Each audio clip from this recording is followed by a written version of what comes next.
ଦେଖନ୍ତୁ ସେ ଶୁଭଶ୍ରୀ ସୁସ୍ମିତା ପ୍ରଧାନ ସେ ଥିଲେ ଆମର ଉପନଗରପାଳ ତାଳଚେର ମ୍ୟୁନିସିପାଲିଟି ଥିଲେ, କିନ୍ତୁ ସେ କେବେ ଅଫିସ ଆସନ୍ତି ନାହିଁ କିମ୍ବା ସାଧାରଣ ଲୋକଙ୍କର କାମ କରନ୍ତି ନାହିଁ। ଆମେ ଭାରତୀୟ ଜନତା ପାର୍ଟିରେ 13 ଜଣ କାଉନସିଲର ଆପଣ ଏଇ କିଛି ଦିନ ମଧ୍ୟରେ କିଛି ମାସ ପୂର୍ବରୁ ମିଶିଥିଲେ। ଆମେ ପୂର୍ବରୁ 3 ଜଣ ଥିଲୁ, ସମସ୍ତେ ମିଶି 16 ଜଣ ଯାକ କାଉନସିଲର ଭାଇ ଓ ଭଉଣୀ ମାନେ ଆଜି ତାଙ୍କ ବିରୁଦ୍ଧରେ ଅନାସ୍ଥା ଆଣାଗଲା। ତାଳଚେର ପୌର ପରିଷଦର ଉପନଗରପାଳ ଶୁଭଶ୍ରୀ ସୁସ୍ମିତା ପ୍ରଧାନଙ୍କ ବିରୋଧରେ ଆଜି ଶନିବାର ଅନାସ୍ଥା ପ୍ରସ୍ତାବ ଅଣାଯାଇଛି। ତାଙ୍କର କାର୍ଯ୍ୟଧାରାରେ ଅସନ୍ତୋଷ ପ୍ରକାଶ କରିବା ସହିତ ସେ ଉପନଗରପାଳ ପଦବୀ ପାଇଁ ସମ୍ପୂର୍ଣ୍ଣ ଅସମର୍ଥ ଦୀର୍ଘ ଦିନ ଧରି କାର୍ଯ୍ୟାଳୟରେ ଏବଂ କାଉନସିଲର ବୈଠକରେ ଅନୁପସ୍ଥିତ ରହିବାକୁ ନେଇ ଅନାସ୍ଥା ପ୍ରସ୍ତାବ ଆଗତ କରାଯାଇଛି।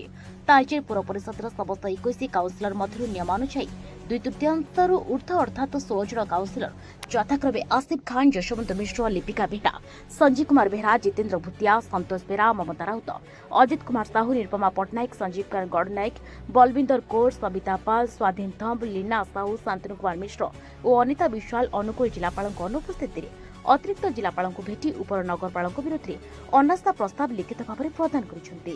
ବିଜେପିର ସମସ୍ତ 16 କାଉନସିଲରଙ୍କ ସହିତ ତାଳଚେର ନଗରପାଳ ପବିତ୍ର ଭୂତିଆ, ମଣ୍ଡଳ ସଭାପତି ରାଜେଶ ଦଳେଇ, ପ୍ରାକ୍ତନ କାଉନସିଲର ଜିତେନ୍ଦ୍ର ଦାସ, ଅକ୍ଷୟ ବିଶ୍ୱାଳଙ୍କ ସମେତ ସମସ୍ତ ବରିଷ୍ଠ ବିଜେପି କାର୍ଯ୍ୟକର୍ତ୍ତା ଉପସ୍ଥିତ ଥିଲେ। ବ୍ୟୁରୋ ରିପୋର୍ଟ, ଦମନ ଟିଭି ଲାଇଭ୍।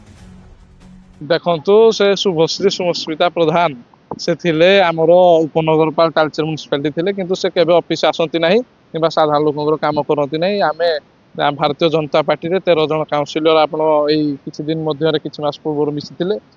ଆମେ ପୂର୍ବରୁ 3 ଜଣ ଥିଲୁ, ସମସ୍ତେ ମିଶି 16 ଜଣ ଯାକ କାଉନସିଲର ଭାଇ ଓ ଭଉଣୀ ମାନେ ଆଜି ତାଙ୍କ ବିରୁଦ୍ଧରେ ଅନାସ୍ଥା ଆଣାଗଲା ଏବଂ ଅନାସ୍ଥା ଆଣି ଆଜି ଆମେ ଏଡିଏମ୍ ସାର୍ଙ୍କୁ ଭେଟିଥିଲୁ ଏବଂ କିଛି ଦିନ ଭିତରେ ନିର୍ବାଚନ ହବ, ପୁନର୍ବାର ନିର୍ବାଚନ ହବ ବୋଲି ସାର୍ ଆମକୁ ପ୍ରତିଶ୍ରୁତି ଦେଇଛନ୍ତି। 21 ଗୋଟି କାଉନସିଲର ଭିତରୁ 16 ଜଣ କାଉନସିଲର ଆମେ ଅନାସ୍ଥା ପ୍ରସ୍ତାବରେ ସାମିଲ ହୋଇଛୁ।